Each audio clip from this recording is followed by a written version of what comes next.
Hi and welcome to another postcard ink drawing video. Today I'm going to be showing you how I inked or I drew this postcard. Hi, my name is Luis Escobar. I'm a storyboard artist on the Simpsons television show. I've been working on the show for over 30 years now and I'm here to empower you. So this time around I did this postcard and I used this sketch here to do the postcard. So off screen you're going to see, you're not going to see that I have this sketch to look at while I do this postcard. So you don't. This was as close to what I. This was just a guide as to where I was gonna head, and then you had to, and then whatever happens happens. So I go in, and then what the actual drawing once you're in it starts to dictate you ought to do. You go ahead and do it. So the decisions in the final drawing are different than in the sketch because of the process. The ink just does what it does, and then you look at the drawing that you've got, and then you start playing with whatever it is that you need to play with to make the drawing look more consistent. So this is how it ended up turning out. So let me show you what the process looked like. So I came into this drawing a little bit cocky because I liked so much the way that the last drawing came out that I thought that I kind of had this thing under control a little bit better than I did. And it turned out that this time around it was much more difficult. It was a lot more challenging than the last drawing. The last drawing felt a lot more spontaneous. This one, it felt like I needed to have more control, and so I felt a little overwhelmed when I first started drawing this. So you could see that I'm putting just a ton of tiny little dots everywhere, and at this point I wasn't exactly sure if it was all gonna work out the way it did. As the drawing went on, I started gaining a little bit more confidence, and I started feeling a little bit more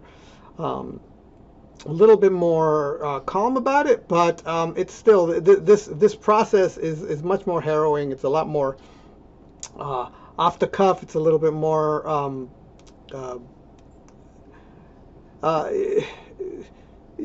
spontaneous. I don't exactly know where the drawing is going to take me when I'm working on it. So it really is just kind of from the seat of your pants. Like I said last time, it didn't feel that way. This time it really did. Like it really did. I think that right there, I think that I could have just straightened things out a little bit more, but I mean, on hindsight, I mean, I did what I did as best as I could, and then what happens. Like you draw what you think the drawing's going to need, and then once you start adding the black, that's when you notice that's when the drawing starts going, okay, I don't want this area here, I don't want this area here. I'd rather have this over here, I'd rather have this over here. So now I'm putting in the black, and this is when it starts starting to, this is when the drawing starts to come together a lot more. And this is when the black starts telling me where it wants, what shapes it wants to have. And so once I'm filling in the black and it starts to feel more finished, this is where things start. This is where the drawing goes. Okay, what does it need? What works? What's not working? So I started adding more shapes. Like I'm like, this silhouette, I don't like the silhouette. I'm going to adjust the silhouette here. I'm going to make this a little bit more like that. And I wanted to straighten the right hand side, our left hand side over here, make it completely straight.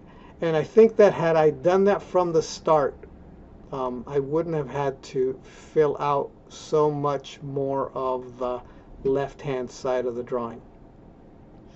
So you're going to see me kind of fill that out. I wanted the right-hand side to be very lumpy, and I wanted the left-hand side to be very, very, very straight. And then I realized that even though I started with a dot all the way up to the top, because I was thinking that that's where I wanted the top of the hat, when I actually drew the head, it went further down, so I needed to fill up that top space with some kind of shape. But that's how it all turned out. So this is the final drawing, and compared to the sketch, it's a little bit different because that's just the way it happens. So great, thank you for watching. I hope you got something out of this, and I will talk to you next time. All right, bye. So I'm happy to announce that I now have a new drawing lesson called Drafu Guide to Sketching and Gesture Foundations. It's the beginning of the level 2 information that people have been asking me for the drawing website, which will teach you where to start drawing, what to draw when you draw, how to draw from observation, how to draw from imagination, how to draw what you envision, and how to discover what you ought to envision if you don't have anything specific in mind. So if you find any of this interesting, you could follow the link that you see, or you can go to thedrawingwebsite.com, look under level 2, and you'll find a link there.